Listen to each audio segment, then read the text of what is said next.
to the Civ draft. The map draft. There is no Civ draft. So it's a best of 7. First player to win 3 games will win the finals. Which means we could end up in a situation where it's 2 wins for each player, and therefore we would need the 7th game. The maps that we've had throughout the tournament are the same for the finals. It's Aftermath, Budapest, Haboob, Hillfort, Kawasan, Land Madness, and Migration. Very, very different maps to each other. The majority of them offer an alternative way to gather resources or add additional economy in, being that you're limited to 1 town centre in the sudden death settings. So, what will happen now is we'll be given a random map in order, and that's the order that they'll be played in from left to right. So, it's done randomly by the website, and then the players just have to play it. If it's a map that you're good on, awesome. If it's a map that you're not so good on, well, maybe you have a backseat burner strategy in there. There's no way that they could know what they're going to play. It's not like they can pick home maps like they can otherwise. Okay, so to Land Madness Game 1. Land Madness, one of the maps that doesn't give you an alternative way to add economy, so there'll be a lot of extra food floating around that people have that they can't spend on, like, villages and stuff, because you can't add more TCs. So you should see a lot of military presence on a map like this. I do think it could be one of the longer games as a result, but to get the additional resources on Land Madness, you have to go outside the safety of your walls. There's a lot of neutral resources and not a lot of strong starting resources, so we're going to see expansion coming through. And with villages being vulnerable out there on the expansions, we could see some raiding happening. Double click Control 1! It works all the way from 1 through to 0, by the way. So, yeah. Then we're going to get Aftermath, okay? One of the best maps, in my opinion, for the Sudden Death Showdown. And a fantastic map for the finals as well. This map has the trade workshops, 1 between each player. So there's 3 in total that they have to fight over that will generate resources over time, automatically, periodically. And it goes up with each age that they are in and gives them more resources each age. Very important to get control of those workshops, and again will promote action. Haboob we have probably seen as the most banned map, I feel like, throughout the tournament. We haven't really seen much of Haboob at all. So seeing this come through in the finals could be interesting as well. It does lend itself to laming and maybe some early aggression as well. But again, to get the wood, you've got to go really far out, and your villagers will be vulnerable. It will be a live cast then, yes. Not enjoying the patch, Andy, no? And Kawasan comes in dead in the middle. Kawasan, another very good map for the settings. There will be a pond in between each player's town centre. Again, 3 ponds, similar to the workshops, where you want to add in fish, get that fish eco going, along with your TC producing villagers as well. Because if you can have fish, then you can have double the economy of somebody else who only has 1 form of economy income, which is the town centre. Now, Kawasan is rather famously Gamerisdcy's best map in these settings. So that being smack in the middle is probably really good for him, because if he's winning, then he's now on a favourable map. And if he's losing, then he's on a favourable map to pull himself back into the running a little bit. So that's probably a really good spot for Kawasan to come in. Migration is going to be the follow-up. So we're going to have Hybrid followed by Water. I think it's going to be water dominant, but getting some land control uncontested. We've seen in the finals last week in Migration getting that land control, which Azure done a great job of. He done really, really good. And thanks, Rory. And he just had so much more resources and so much map control that he was able to just outlast and then push through his opponents, and I assume we'll see a similar story this time round. Okay, we've got a couple of different sides in the chat. We'll get a prediction going up soon though, guys. Budapest is going to come through, so back to Hybrid again. Budapest, a map where we've seen Lithuanians pretty much unbeaten throughout the entire tournament. The extra food star per TC means they can have 0 seconds idle TC time. You have access to these ponds, which again may be contested between the players, but it's also surprisingly open. You can be trebbed from over woodline, so you can think that you're safe and you're not. Your TC can be ranged in trebuchet, and you'll be dead sooner than you know it. And then that leaves only the last map, which will of course be Hillfort. Again, we've seen some interesting stuff with Hillfort. It's a bit harder and maybe a bit stalematey in a 1 versus 1 versus 1 setting, but it will be the last game, so it'll be a nice decider if it does go that far. You can win hybrid maps fighting only on land. However, because it's sudden death showdown, you only have one town center. You can't add additional town centers in. So if somebody else has a dock and they're adding in fish, their eco is going to be so much better than yours, because you can't replace what they're adding in. You can't drop another TC to catch up, and if your villagers die, you can't make more. It's 25 seconds for a new villager. That's 25 seconds that you're not gaining resources for that dead villager. Okay, we have had the bans in from the players as well, but bear in mind, they know what order the maps are going to be played in. So they know what civs they might struggle with first. First ban is from Fairywilde, because he's coming in as the lowest seeded player. And he's banned Goths.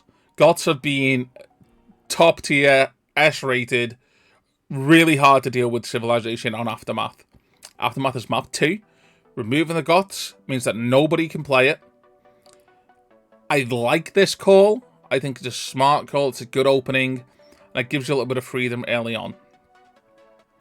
Second ban comes from Gamerisdcy as the second seed, and he's going to ban Hindustanis. Very versatile civ. Does have cheap villages as well. Their villages cost something like 12% less or something crazy. So it's pretty nice to be able to save on food costs like that when you're limited to how much economy you can have because of the settings. And again, very versatile civ, so not a bad choice at all to get them banned. And then the final ban is Lithuanians from Elavid, which again, I think checks out and makes sense to me.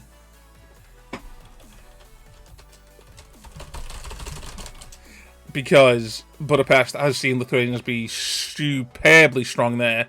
And none of these three players that I know of have really played Lithuanians on Budapest, or have maybe a strategy that utilizes them. So removing that as an option from the others in case they have prepped one is kind of a pretty good heads up play. So pretty good bans. The global bans then, Goths, Hindustanis, Lithuanians. None of the players can use them. Get Capture Age open. Sensei Fluff. I can do it all. Right, so we're going to catch up with the live real quick. We've got Gamerisdcy playing in the blue as the Romans. Romans can be a very interesting civ for these settings, because not only do all of their villages have a 5% build, gather, and repair rate faster. CD, this is View Says Gamer. And they also get double effect for their infantry from blacksmith armor upgrades. So as they're getting +1 pierce armor, they get +2, etc, etc throughout the ages. It means that they don't get access to the last armor, but they essentially get that in Castle Age for no extra cost. So it's really, really nice. The Scorpions also cost 60% less gold and benefit from ballistics if you get ballistics as well as a research. So strong infantry, good Scorpions, can really ETC very quickly. And we'll see as Gamer starts to push in deer already. You want to start with one boar on Land Madness. And look at this for a back spawn for Gamer. Now, obviously, you can't fully wall it because it is Land Madness and you can't build on this grey terrain here. But nice berry, stone, and gold back here. And a safe woodline too. He'll feel really nice about that. You could even just wall down here if you wanted to. And then to the edge. And would secure that area. But we'll see if he takes that approach throughout the game. Playing in the red, we have seed number 1, Elavid, playing as the Malians.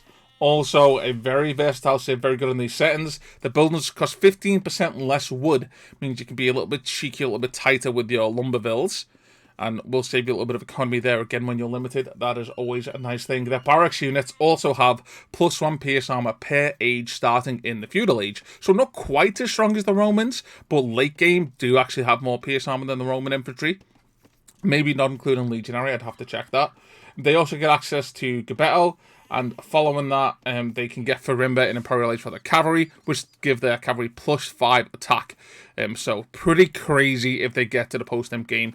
They get pretty good archers as well, unlike the Romans. They don't get BBC, to my knowledge. Oh, they do. They get BBC and hand cannon, so they could deal with the Romans if it goes late. I'll answer you in just a moment, then. But yeah, Malians could be really scary here. Very versatile, very good camels, etc. And they also drop off 10% more gold. So if they collect 10 gold and take it back to the TC, they drop off 11 gold. So it's pretty nice.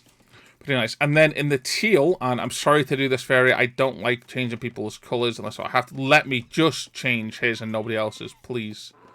Thank you. Do I want to make him pink? What colour do we want him? Yellow? Yeah, we're going to have him as yellow. So we don't have two blues. So playing it in the now yellow, Fairywilde as the Babe is a comfortable civ for Fairy, a civ he likes a lot. The villagers move 5% faster in Dark Age, goes up to 10% in Feudal Age and stops there. All of their stable units, though, actually cost 15% less in Castle Age. So their knights and their camels and their scouts, they're all cheaper. And it goes up to 20% in Imperial Age as well. They also get access to the Camel Archer. Now, the reason I talked about the Camel Archer and not the other two unique units is because the Camel Archer is one of, if not the strongest unique unit in the game. It's strong against pretty much every unit it comes up against, with the exception of Scams.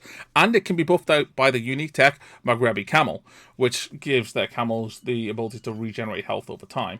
So the only thing that they've got to really be scared of is skirmishes. But of course, they get cheap camels, cheap knights that they can use to deal with scams. They also get Genitors, which is a mounted skirmisher, which can also deal with scams. So Berbers can overwhelm quickly, and they have really strong, solid late game options. So I like this pick. Fairy can wall up here. I think it might be prudent to do so. You could wall here. You can't wall here, obviously, because of the great terrain. But you can wall most of it, and it would give you a nice natural barrier. Fairy arguably has the safest base to work with, but expansion options to the right for Elavid could be pretty good too. So we'll see how this one breaks out. Judging by the way that the map is laid out, it lends itself for Gamer and Elavid to be aggressive toward each other, rather than a Fairy. But we'll see if that works in anyone's favour. Just to answer your question then, Zen, the players are permitted to communicate with each other at all times throughout the game. They can arrange the 2v1, they can set up trade, they can agree to double lame somebody, they can talk about civ matchups that they can use to help each other. However, there is no diplomacy in terms of changing allied stance. You will always be registered as enemies. And all communication that you make has to be public. Every single player in the game has to see all of the chat.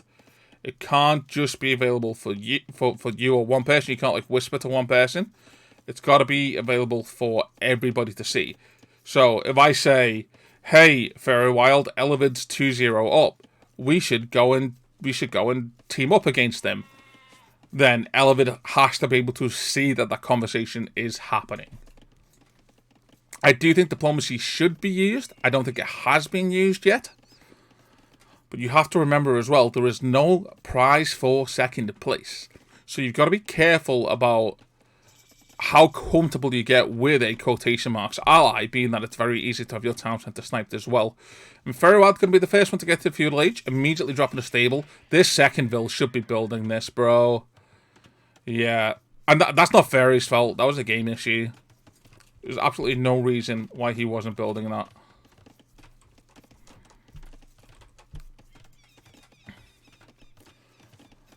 See, the sheep are starting to run out for Fairywilde now. And Elavid has found another group of deer to push. There are groups of ibex throughout the map. You start with a group of 3, and then there are additional groups of 4 around about that you can find. Preemptive tower on the gold for Gamer. Now, on Land Madness, this is a really common thing to do, because you need to make sure that you can protect that area. You can't exactly build walls fully around it, so an army could just walk in. So preemptively towering something is pretty smart. However, when we're in a free-for-all situation, if somebody attacks you, then they're letting the other person kind of get off scot-free. So I would be surprised if somebody went super aggro and the tower was needed. Always better to be safe than sorry, though, I guess. Got a lot of villas on berries here for Ferry, which I don't like. He's got a little bit of wood, and he can afford 2 more farms at the moment. I don't know if he's got a horse collar yet. I didn't see it come in. It's hard to keep track of all the text when you're doing free-for-alls. I do like that he's walling the wood line off. I want him to leave at least 1 palisade, though, so he can delete it if the villas need to run. Fast Castle is usually the name of the game in these free-for-all settings. But we've got scouts out for Elavid, who will find Gamer and start harassing the villas. And no, this is Fairy. This is Fairy, not Elavid. I'm lying to you. I'm lying to you. It's Fairy being the aggressor. And he's going to get a vill. Great micro from Fairy. And he'll pick off 2 villages here. And wow. Straight from the opening, even with Loom, Fairywilde showing he's not afraid to take it to the higher elo players. I said this to Fairies that sometimes you just got to be aggressive. Sometimes you could just be overlooked, undervalued, and forgotten about. And it's going to be a 3rd village pick, maybe. No, it's just passing for now. Sandra will live. And this does, of course, mean that Elavid is currently going unchecked, which Gamer won't be too happy about. It is very easy to feel like you're being bullied, picked on, or 2v1'd in these situations. But with the small walls from Elavid, it would be hard to do much damage to him. Gold is vulnerable, though. And one thing Fairywilde has over these 2 players is micro. These 2 players are good macro players. I would say Gamer's biggest strength is his macro. Elavid's biggest strength is his decision making. And they both kind of cross over somewhere in the middle in terms of micro. Fairywilde's macro is not fantastic. Fairywilde's decision making is limited because of his playtime compared to the other 2. However, his micro for somebody of his elo is really good. He is a StarCraft player before Age of Empires. He's played other RTS games as well. He's actually a pretty big gamer degen, so his micro capabilities are pretty good when it comes to controlling small numbers of military. So there's already 2 groups of scouts separate here trying to find damage. Top score right now for Fairywilde. But how much will it delay him going to Castle Age compared to the other 2 players? I never really got into StarCraft. I tried StarCraft 2, and I enjoyed the missions, like the campaign, but I never really liked the PvP. And its villas picked off here as well, so Fairywilde off to a stellar start. If we take a quick look at the Eco KD, 3 villas down for Gamer, 3 villas down for Elavid, and Fairywilde, the lower elo no macro player, is on 34 villas compared to the other 2 players on 31 and 26, and in a comfortable spot. Granted, Elavid is in the Castle Age, but you're wrong, Alex. You're wrong. It was supposed to start at 2 AM. We started about 5 minutes early. But you're here. Viper confirmed. Potentially, yeah. But here come the camels, and camels counter knights and therefore do pretty good against scouts as well. Numbers are scary though, so Elavid's gonna let the scouts leave for now. The problem that Fairywilde has put himself in, as Gamer starts to look for him, and Elavid doing the same, is that he's now not just poked the bear, he's poked the bears. Like, he's aggressed on both of these players, and, well, vengeance shall rain down upon thee, I feel like. As a Gamer finds a woodline, should spot this chopped tree, and will suspect the villagers to be nearby, and will be rewarded for his curiosity, as a large group of Roman archers with fletching are going to walk in here, and that's going to be a whole bunch of dead villagers for Fairywilde. But meanwhile, he's got to keep an eye on the aggression that's coming from the right side. So it's going to be a double whammy. We do have some Elavids out here, though. I can't say that because he's in the game. We've got some outposts out here. Now, we'll let him know where the archers are going. He will spot the knights as well. This is so right. What you want to do with your fairy right now is you want to use your scouts to pull the knights up to the archers. Genuinely. Get the knights to follow you, let them hit you once or twice, and get them to follow you to the archers. And just get the 2 opposing armies to fight each other. That would be huge big brain. Like, actually, though. Like, I can't kill this archer army. I can't kill this knight army. They could kill each other. Like, That is definitely what I would have been trying to do.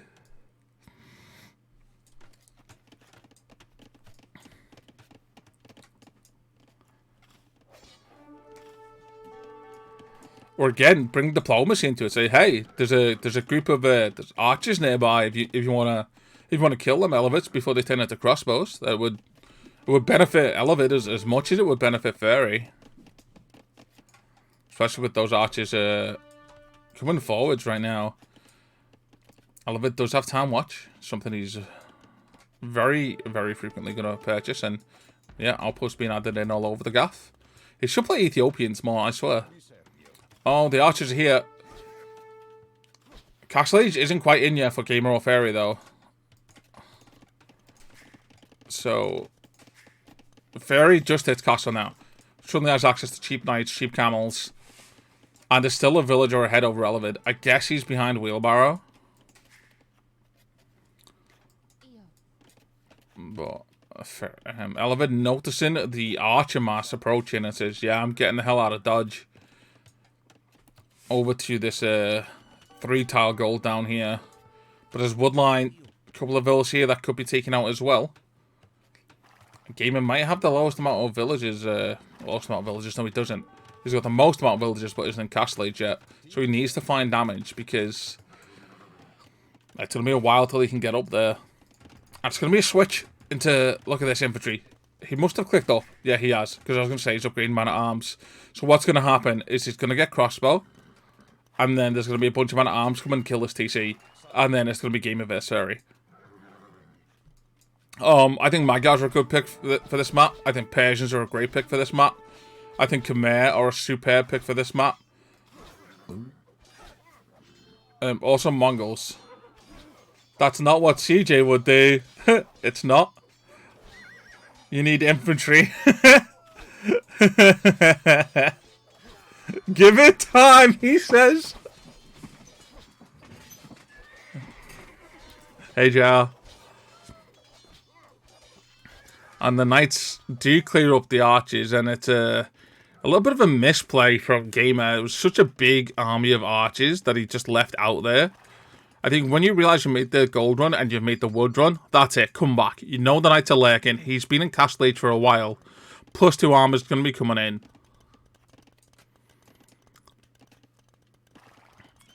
I don't think we'll see castle drops. I think we'll see defensive castles, if anything.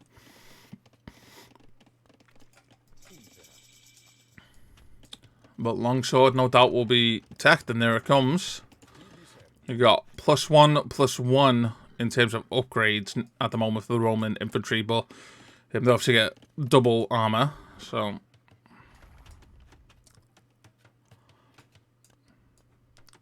Gamer moves. No, he didn't. Or his archers should still be alive. Haha. I know you were talking to Darth, by the way. And Fairywilde's outpost expansion spots an outpost from Elavid and says, no, I want vision in this area. You can't have vision in this area. There's not enough area in this vision for the both of us to see.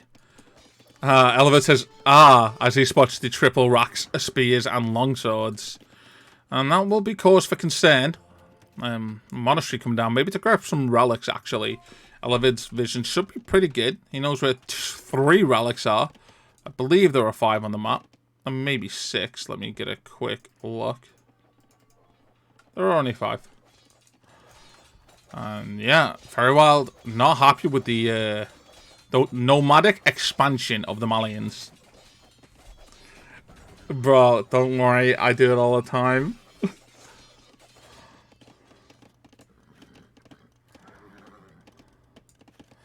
But if you think there's something on the map that I'm missing, by all means, throw it up in the chat. Obviously, it would be in a free-for-all. There is a lot going on, so things can be missed. Yeah, look, this safe little back area for Gamer. I would like a house here, just to help solidify this area a little bit. Also, we've seen an interesting strategy where somebody built walls along this path and then had scorpions at the end of it. I don't think I'd hate that for a Gamer here. Actually, just fully wall this, and then fully wall this, and then put some Roman scorpions at the end of it.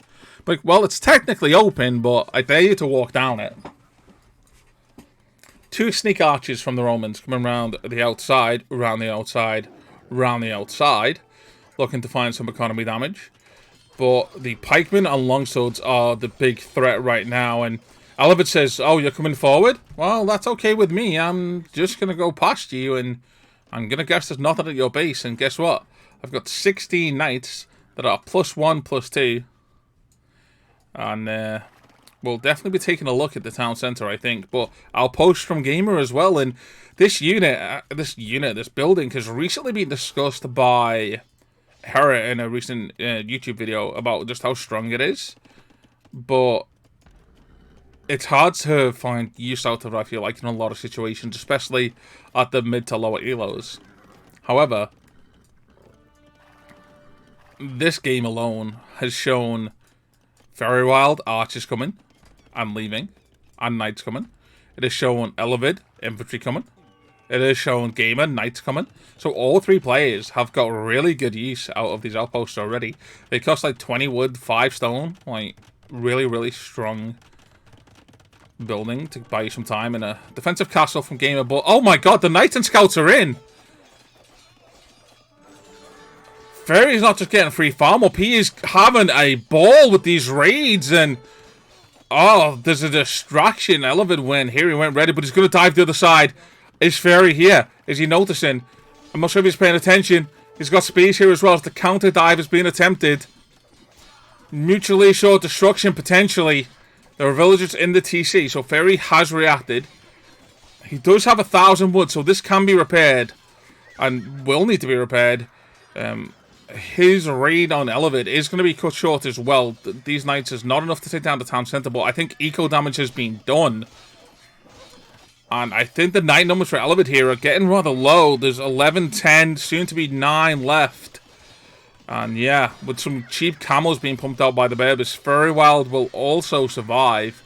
And will survive with 50 villages intact.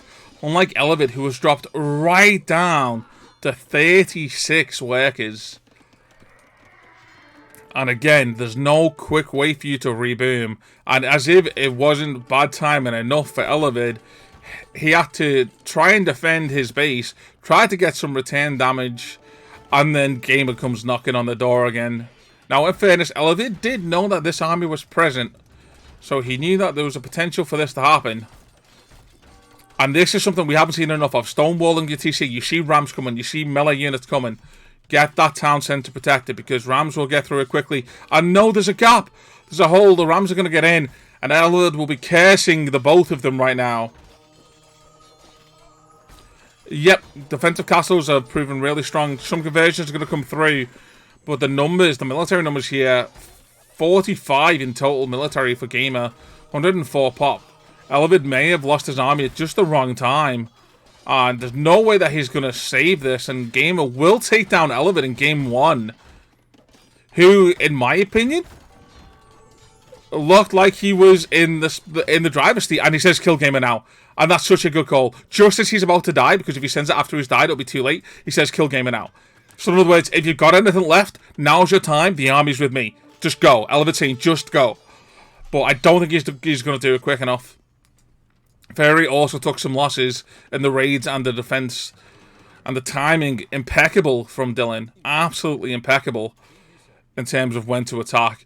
And now the Romans mounting up into their battering rams. And they have their longswords ready to rock and roll. As the Centurions will march onwards to a new barbarian army to conquer. This time the Berbers are in the line of sight.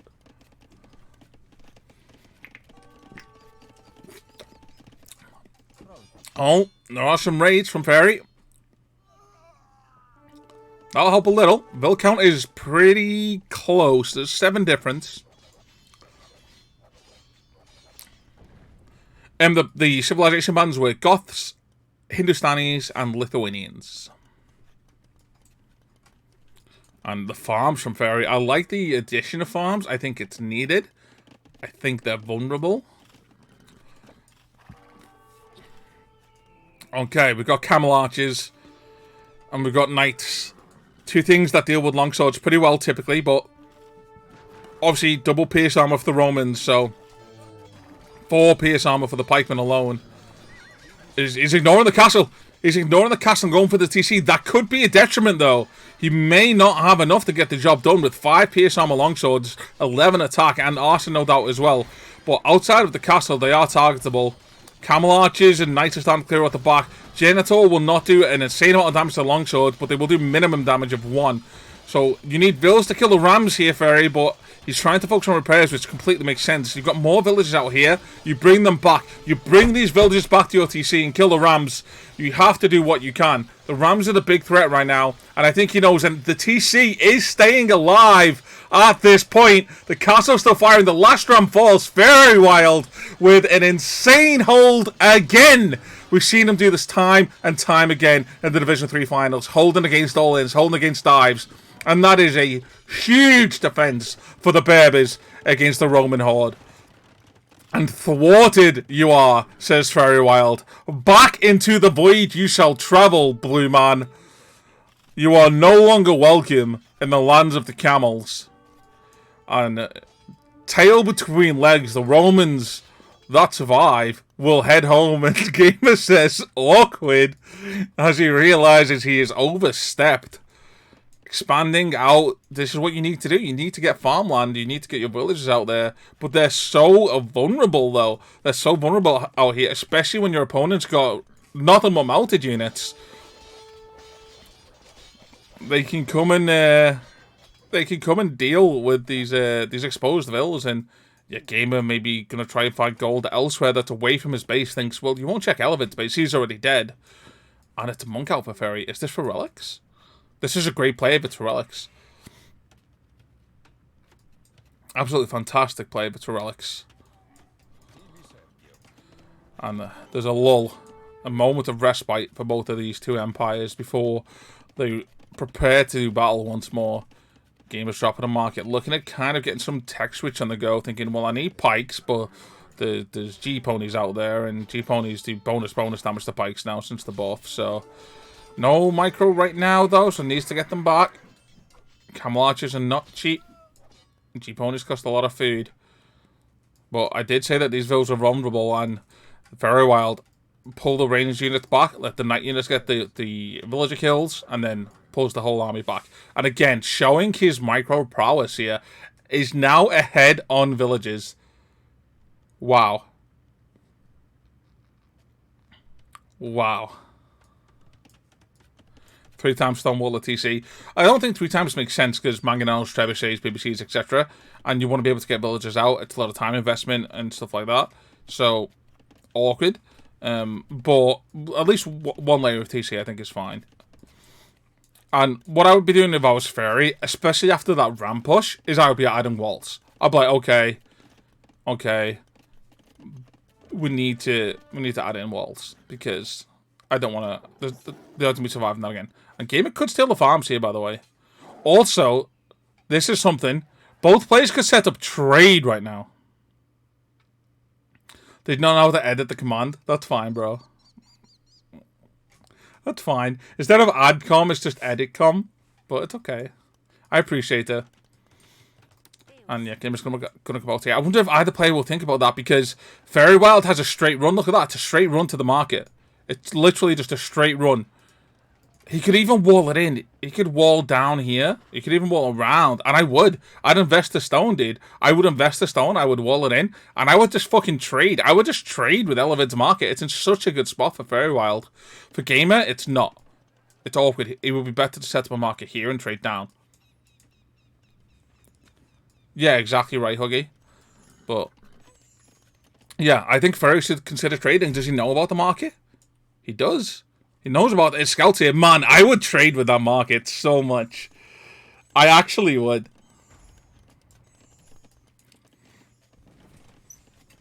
I did come. Good night, Andy.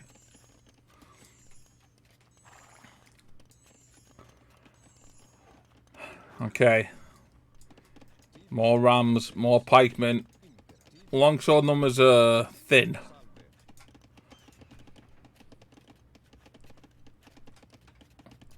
I don't think a gamer got the memo on Roman Scorpions.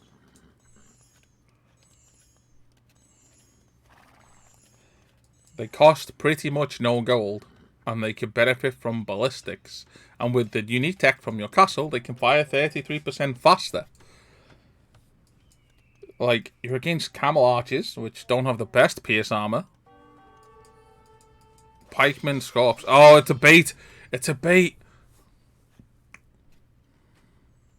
Well, yeah, he's already survived the ram push, so a couple of mangonels probably wouldn't hurt. But look at this, though. Look at Fairy's vision of the map right now. Like, actually, though. He sees so much. He knows about this army. He knows about this army. You can beat me all you want, but I can see what you're doing.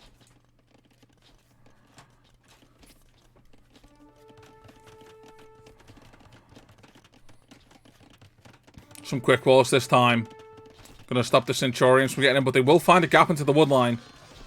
He did leave a single palisade here, which should be deleted and retreated.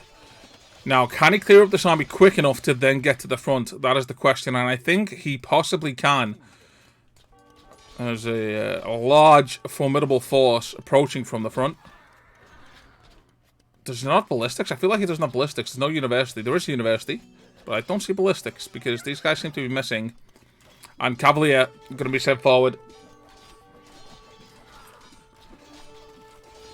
Need the Skirms and the Camel Archers to focus the pikemen. Right now they're focusing the Rams. And, okay, they'll switch now. It'll take a couple of losses, but that's okay. And Fairywilde again is going to push back the Roman army. And Berber's late game here are pretty strong. Romans struggle late game, in my opinion. They don't get any bonus armor in Imperial Age. They don't have like a superpower unit. Legionary is their best bet, but you don't want to go Legionary against Cavalier or Camel Archer anyway. And the Berbers being able to go Camel Archer and Cavalier is just terrifying to me. Oh, there's a Treb as well. There's a Treb. Gamer, we're going to retreat once more. Romans 8 unconquered land here, right? But look at the spread from Fairy. He's got vills everywhere. Which is good, because there's less chance of him being raided and punished, right? But small numbers being picked off by Fairywilde. Did anybody actually grab the relics in the end?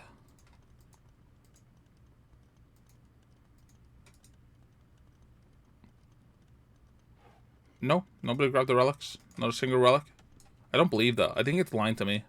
Yeah, look, Fair's got 3 relics. Why isn't relic gold showing up? Oh, this is relic gold, right? Oh, it's here. It's down here. I'm dumb. I'm dumb. Ignore me. Ignore me. I'm gonna leave now. You guys have fun, but...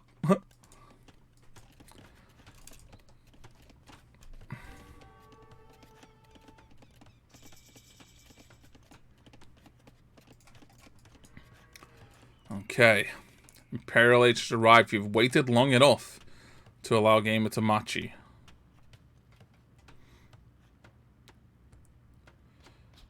It's a scary gold army. It is.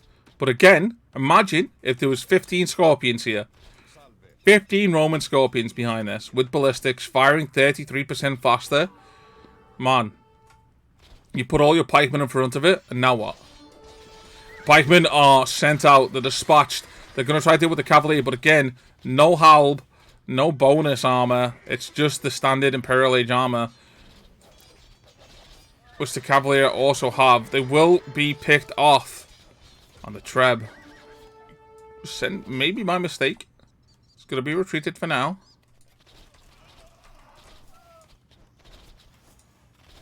Now we have Fluffy Blood. Maybe, yeah.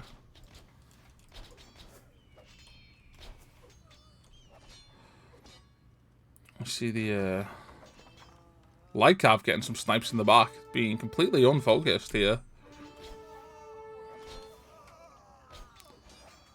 And what's Gamer doing? It feels like he's going for that gradual push. Yeah, Fairy's the lowest elo by quite a bit. He's like 1200 elo player. Peaked at like 1300. The other two are in the 15s. Comfortably in the 15s. But The showing from Fairywilde in game 1 here is fantastic. 2 trebs. We could see a potential snipe. I like this castle spot. I think it's really good. It's right on a hill. It covers this flank. It stops the military being able to walk straight in. But does it go quick enough? It is capped ram, but the Cavalier are completely untouched because the pikemen have been slain by the camel archers on the flank.